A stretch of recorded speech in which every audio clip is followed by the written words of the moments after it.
ओला dock YouTube channel को subscribe करें और बेल आइकॉन को दबाना मत भूलें।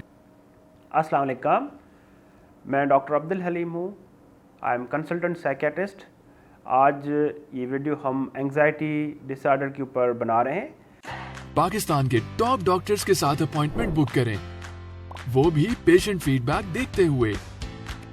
लाखों लोगों की तरह पाकिस्तान के सबसे बड़े डॉक्टर नेटवर्क का फायदा उठाएं और आज ही ओला डॉक ऐप डाउनलोड करें। ओला डॉक, डॉक्टर का अपॉइंटमेंट आसानी से।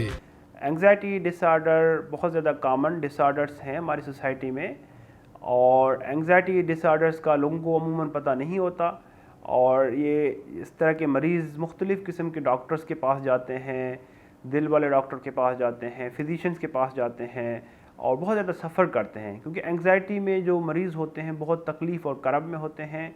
उनकी शिद्दत बीमारी की आहिस्ता ख़राब भी होती है और उनको समझ नहीं आता करना क्या है। एंग्जाइटी डिसऑर्डर के बारे में मैं आपको आज मालूमात फराहम करूँ कि कितनी कॉमन है। एंग्जाइटी डिसऑर्डर हर 10 में से एक बंदे को होता है। एंग्जाइटी डिसऑर्डर ये फ़ीमेल में बहुत ज़्यादा कॉमन है, आलमोस्ट डबल है। और एंग्जाइटी डिसऑर्डर जिस तरह और बीमारी हैं, फ़िज़िकल बीमारियाँ, इसी तरह एंग्जाइटी डिसऑर्डर एक नफ्सियाती बीमारी है।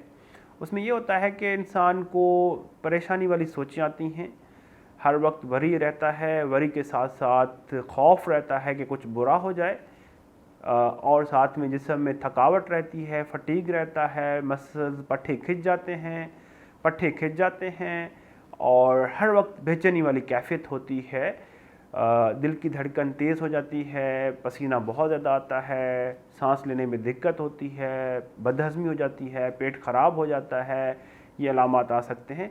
एंग्जाइटी डिसऑर्डर अगर जनरलाइज्ड एंग्जाइटी डिसऑर्डर है तो ये अलामात 24 घंटे में हर वक्त अमूमन रहते हैं और ये लगता है कि कुछ बुरा हो जाएगा। जनरलाइज्ड एंग्जाइटी डिसऑर्डर में हर वक्त यही इंसान को फील होता है कि मेरे साथ, मेरे घर वालों के साथ या मेरे बच्चों के साथ खुदा न खास्ता कुछ बुरा हो जाएगा। ये सोच उनको बहुत ज़्यादा तंग करती है।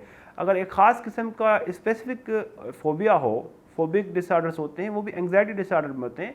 उसमें ये होता है कि जनरलाइज एंग्जाइटी डिसऑर्डर और फोबिक एंग्जाइटी डिसऑर्डर में ये फ़र्क है कि फोबिक एंग्जाइटी डिसऑर्डर ख़ास जगह पे एंग्जाइटी के अलामात आते हैं, जिस चीज़ से उनको डर लगता है, खौफ आता है। जिस तरह क्राउडेड प्लेसेस में अमूमन लोगों को खौफ आता है, भीड़ वाली जगह में वो नहीं जा सकते, वहाँ पे बेहोश हो जाते हैं, गिर जाते हैं, उनको अलामात आते हैं एंग्जाइटी के।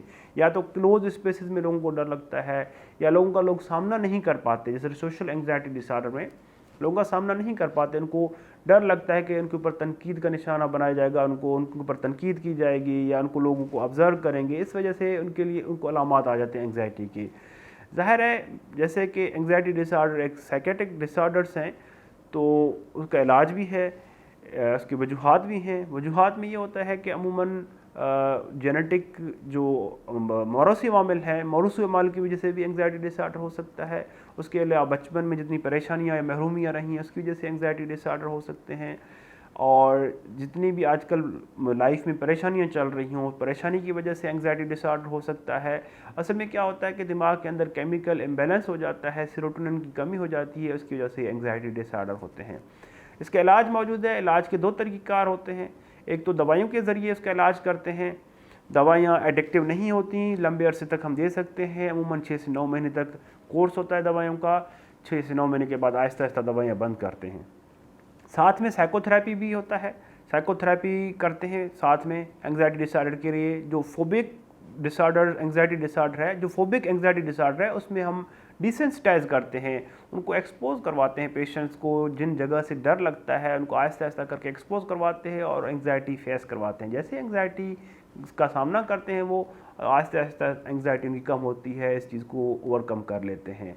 क्योंकि बहुत ज़रूरी है कि अगर किसी को किसी जगह से डर लगता है, खौफ आता है, तो उससे भागना नहीं चाहिए, उसको फेस करना चाहिए। उसको फेस करने से उनकी एंग्जाइटी सेटल हो सकती है। अगर उनको अवॉइड करेंगे तो उनकी एंग्जाइटी और ख़राब हो सकती है।